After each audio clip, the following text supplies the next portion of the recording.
السلام علیکم ورحمۃ اللہ۔ بسم اللہ والصلاۃ والسلام علی رسول اللہ، اما بعد، اعوذ باللہ من الشیطان الرجیم، بسم اللہ الرحمن الرحیم۔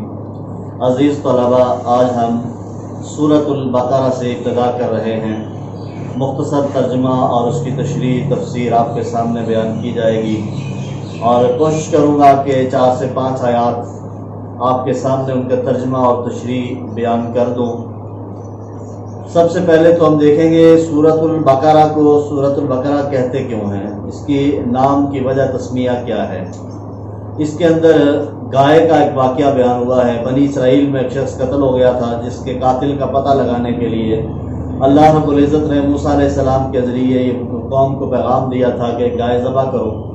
قوم نے اس پہ بہت زیادہ سوال کیے اور اپنے آپ کو مشکلات میں ڈالا، اور یہ پورا واقعہ آگے چل کر اس کی سورت کے اندر بیان ہوا ہے۔ اس وجہ سے اس کو، چونکہ بقرہ عربی میں گائے کو کہتے ہیں، اور اس گائے کے واقعے کی وجہ سے اس کا نام سورۃ البقرہ ہے، اور اس کی بڑی فضیلت بھی احادیث میں آئی ہے۔ اللہ کے نبی صلی اللہ علیہ وسلم نے ارشاد فرمایا، جس گھر میں سورۃ البقرہ کی تلاوت ہوتی ہے شیطان وہاں سے بھاگ جاتا ہے۔ یہ اس کی بہت بڑی فضیلت ہے۔ پھر اس کی آخری 2 آیتیں یا آخری 10 آیات، ان کو زبانی یاد کرنے کی بھی بڑی فضیلت ہے، ان کی تلاوت کی بھی بڑی فضیلت ہے۔ اور جس گھر کے اندر سورہ بقرہ کی تلاوت کی جاتی ہے وہاں جنات اور جادو کا اثر نہیں ہوتا۔ تو آتے ہیں اس کے ترجمہ تشریح کی طرف۔ بسم اللہ الرحمن الرحیم، الف لام میم، یہ حروف مقطعات ہیں، یعنی الگ الگ پڑھے جاتے ہیں، ہر ایک حرف کر کے پڑھا جاتا ہے، اور اس کا کوئی مطلب، کوئی ترجمہ نبی صلی اللہ علیہ وسلم سے وارد نہیں ہے، نہ ہی آپ نے بیان فرمایا ہے، نہ ہی کسی محدث یا مفسر نے بیان کیا ہے۔ یعنی ان کو کہا جاتا ہے حروف مقطعات ہیں، اور ترجمہ کرتے وقت یہ کہہ دیا جاتا ہے واللہ اعلم بمرادہ، کہ ان کی مراد اللہ ہی جانتا ہے۔ ذالک الکتاب، یہ کتاب اس سے مراد قرآن مجید۔ ذالک الکتاب، الکتاب صرف ذالک کتاب نہیں کہا، بلکہ ذالک الکتاب الف لام تعریف کا لگا کر خاص کتاب کہہ دیا۔ ذالک الکتاب، یہ کتاب، کون سی کتاب؟ یہ قرآن مجید، جس کی تلاوت ہم کر رہے ہیں۔ سورہ بقرہ چونکہ یہ قرآن کی دوسری سورت ہے، پہلی سورہ فاتحہ ہے، دوسری سورۃ البقرہ ہے، اور یہ سب سے بڑی سورت بھی ہے قرآن کی، اور اس کی 186 آیات ہیں، 40 اس کے رکوع ہیں، اور مدینہ میں یہ نازل ہوئی ہے۔ اور یہ اس سے پہلی آیت کے بعد، الف لام میم کے بعد دوسری آیت سے ہی اسی کتاب کے تذکرہ ہے۔ ذالک الکتاب، یہ کتاب، کون سی کتاب؟ یہ قرآن مجید، یا اس کو کتاب موعود بھی کہیں گے، کہ پہلی کتابوں میں جس کا تذکرہ ہے، توراۃ اور انجیل میں جس کی آمد کا، جس کے نزول کا، جس کا تذکرہ موجود ہے۔ ذالک الکتاب، یہ کتاب، یہ قرآن، لا ریب فیہ، اس میں کوئی شک نہیں، شبہ نہیں۔ لا ریب، ریب کہتے ہیں شک کو، شبہ کو، لا ریب فیہ، اس میں کوئی شک اور شبہ نہیں ہے۔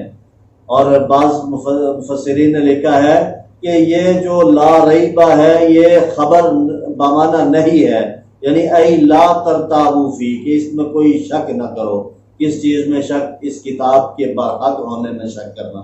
اس کتاب کے برحق ہونے میں کوئی شک نہیں۔ اس میں بیان کی جانے والی آیات، احکامات، اس میں جتنی بھی جو چیزیں بیان ہوئی ہیں، ان کے حق ہونے میں کسی قسم کا کوئی شک و شبہ نہیں۔ لا ریب فی، ھدی للمتقین، ہدایت ہے متقین کے لیے۔ یہاں جو لفظ فی ہے، اس کو ہم آگے بھی لگا سکتے ہیں، اس کا تعلق ھدی للمتقین سے بھی اور لا ریبہ سے بھی۔ اگر لا ریبہ سے فیہ کا تعلق بنائیں گے، لا ریبہ فیہ، اس کتاب میں کوئی شک نہیں، اور آگے اس کا تعلق بنائیں گے تو کہیں گے فیہ ھدی للمتقین، اس میں ہدایت ہے پرہیزگاروں کے لیے۔ پرہیزگار، متقی کون ہے؟ جو اللہ سے ڈرتا ہے، جس کے دل میں اللہ کا خوف ہے، جو گناہوں سے بچتا ہے، جو نیکیاں کرتا ہے۔ یعنی نیکی کرنا، گناہوں سے بچنا، یہ دونوں تقاضے ہیں تقویٰ کے۔ ھدی للمتقین، یعنی جو متقی نہیں ہے، جو نیکی نہیں کرتا، گناہوں سے نہیں بچتا، جس کے دل میں اللہ کا خوف نہیں ہے، ڈر نہیں ہے، اس کے لیے یہ ہدایت نہیں ہے، اس کے لیے یہ کتاب ہدایت کا سبب نہیں بن سکتی۔ اگلی آیت دیکھیے، الذین، جو لوگ، اب یہ متقین کی صفات آگے اللہ بیان کر رہے ہیں۔ الذین، وہ لوگ، یؤمنون، جو ایمان لاتے ہیں، ایمان رکھتے ہیں، بالغیب، غیب کی چیزوں پر، غیب پر۔ غیب کیا ہے؟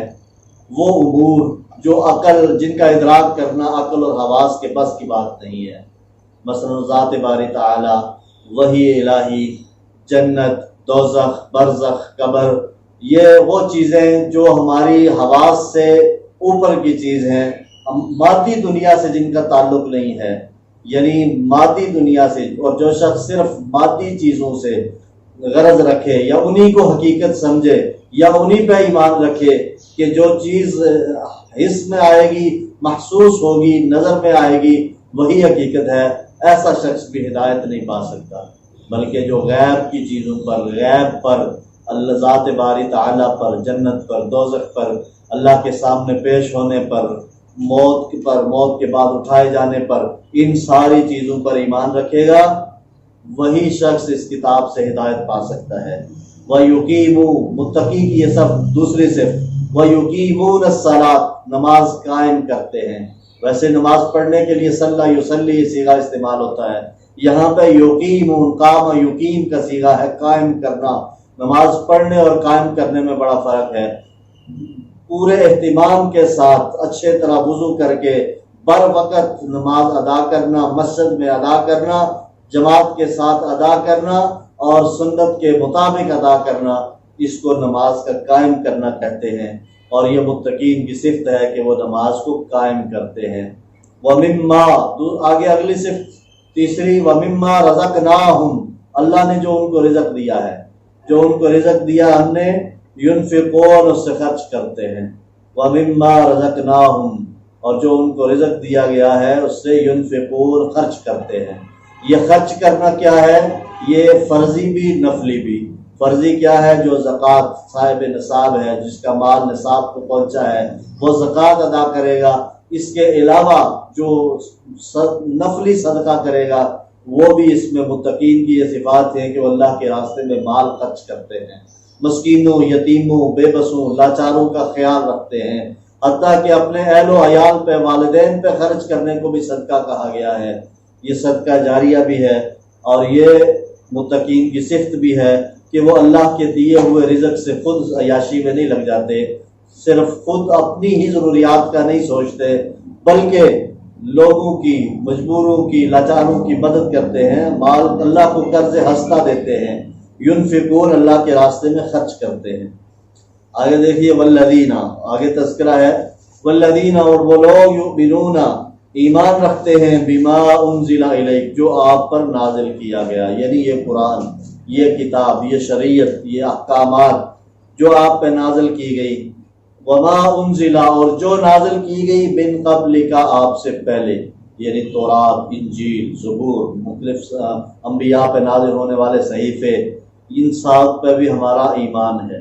کیسے ایمان ہے؟ ایک تو ہمارا یہ ایمان ہے کہ یہ ساری کتابیں سوائے قرآن مجید کے اپنی اصلی حالت میں موجود نہیں ہیں، یعنی ان میں تحریف کی گئی ہے، ان کے جن ماننے والوں نے من مانی ان کے اندر اپنی تحریفات کر کے اپنی من مانی چیزیں شامل کر دی ہیں، وہ اپنی اصلی حالت میں موجود نہیں ہیں۔ لیکن ہمارا یہ ایمان ہونا چاہیے کہ یہ منزل من اللہ، اللہ کی طرف سے نازل کردہ کتابیں تھیں، اور ان میں اس دور کی شریعتوں کے احکام تھے، اور یہ سچی کتابیں تھیں جو اللہ نے نازل کی، ہمارا ان پہ ایمان ہونا چاہیے۔ وَبِالْآخِرَةِ هُمْ يُوقِنُونَ، اور وہ آخرت پر بھی یقین رکھتے ہیں۔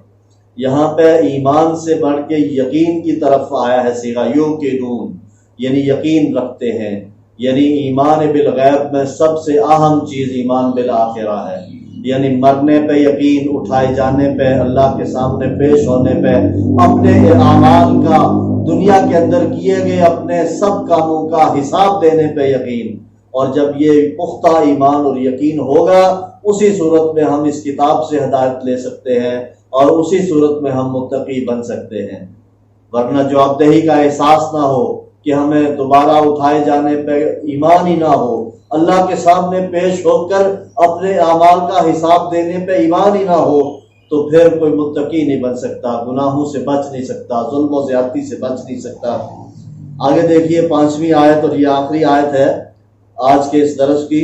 اولئک، یہی لوگ ہیں، یعنی یہ ساتھ پیچھے تذکرہ کر کے متقین کا، ان کی صفات کا، اور پھر فرمایا اولئک، یہی لوگ ہیں، علی ھدی، یہ ہدایت پر ہیں۔ علی اس کا مطلب ہوتا ہے پر، اوپر، ھدی ہدایت پر ہیں، من ربہم، من مطلب سے، من ربہم اپنے رب کی طرف سے، یعنی اپنے رب کی طرف سے ہدایت پر ہیں۔ کون لوگ؟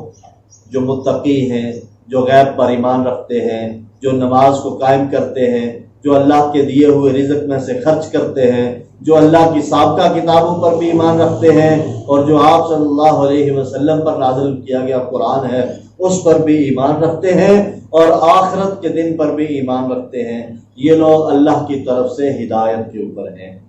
وَأُولَئِكَ هُمُ الْمُفْلِحُونَ، اور یہی لوگ ہیں فلاح پانے والے۔